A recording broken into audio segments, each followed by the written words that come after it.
to @Chat State. I'm Shasta, and November is National Epilepsy Awareness Month. I have a 4-year-old daughter that suffers from epilepsy, and today I have Aubrey Sullivan from the Epilepsy Foundation of Southeast Tennessee. So I just wanted to ask you, what causes epilepsy? Well, it's a good question, and it's not one that's easily answered. 70% of the cases, the cause is unknown. But this month, November, is actually National Epilepsy Awareness Month, so we're trying to get the word out to let people know what to do if they see somebody having a seizure. And what would you recommend that they do? Well, it depends on what kind of seizure they're having. There's so many different kinds of seizures. Some seizures are convulsive, and the person falls down and starts to shake, loses consciousness, what you think of when you hear the word seizure.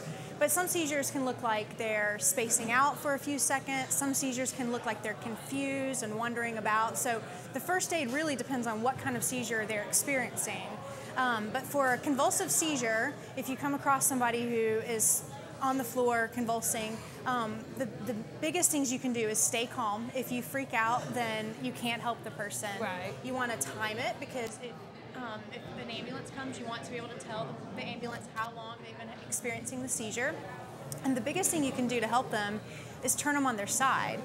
If they lay on their back, they could choke. So you turn them on their side. I'm sure you've had more than enough experience with this, so that they can, and put something soft under their head so that they're comfortable and they're resting as much as possible, and just stay calm. If the person has epilepsy, so they are diagnosed, they're on medication, it's really not necessary to call an ambulance every single time they have a seizure. We say only call an ambulance if it's over 5 minutes. But if it's under 5 minutes, then generally they'll be okay. But if you don't know, if you come across somebody having a seizure at Walmart and you don't know if they have epilepsy, then I would go ahead and call, because it might be their first time seizure, and that's always an emergency. For us, it was important for my daughter to have the medical alert bracelet. Is that something that paramedics and nurses and doctors, is that something that they look at? Yes, it would definitely be important for them to know if the person's already diagnosed with epilepsy. That's going to help them treat the person. It's going to help them know whether or not this is really serious, if it's their first time, if they need to get them in to see a neurologist right away, or if it's something maybe they're already established with a neurologist and they can just call and to let the doctor know they've had another seizure.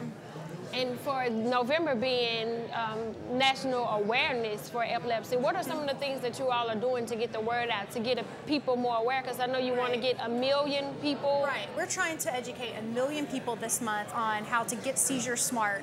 And there's a quiz that we're trying to push that people go online. It's at getseizuresmart.org. They can go online and download information, download facts. They can take this quiz and see what they know about seizure first aid. There are a lot of myths surrounding epilepsy, a lot of things that people don't understand. They think it's contagious, they think it's a mental illness, and none of those things are true. So we want to educate people, let them know that it's not anything to be scared of.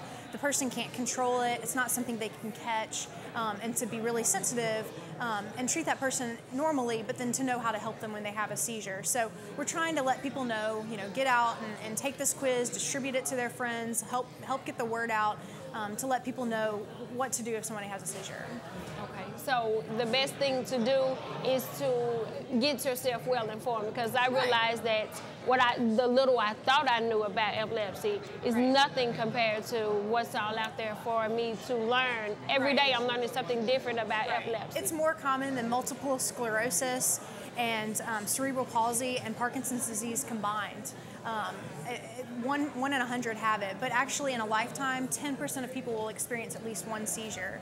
So 1 in 10 will have at least one seizure, but 1 in 100 will be diagnosed with epilepsy. So it's more common than people think, and people don't talk about it, and we're trying to break the stigma and just get out and talk about it. That's really our goal. Okay, and how, if someone was already diagnosed and they needed more information, more help, how would somebody get in touch with you or email, contact you? Sure, there's a National Epilepsy Foundation, but we're here locally in Chattanooga, and we cover 10 counties in Southeast Tennessee and 3 in Northwest Georgia. We have a website, it's www.epilepsy-setn.org. Or you could call our offices at 423-634-1772. And that would get me, and I would be able to get them information if they need information about doctors, neurologists in the area, or medications, or they just want general information about epilepsy, then we'd be happy to share that with them. We also have support groups that meet once a month. That's an educational information time for people, whether they're newly diagnosed or they've been living with this for their whole life. It's always something good for them to come to. So. And when does that meet? That meets the first Thursday of every month at 5:30 at Siskin Hospital for physical rehabilitation down behind Erlanger. Well, that concludes our interview with Aubrey. You can check us out at Chat State. Thank you.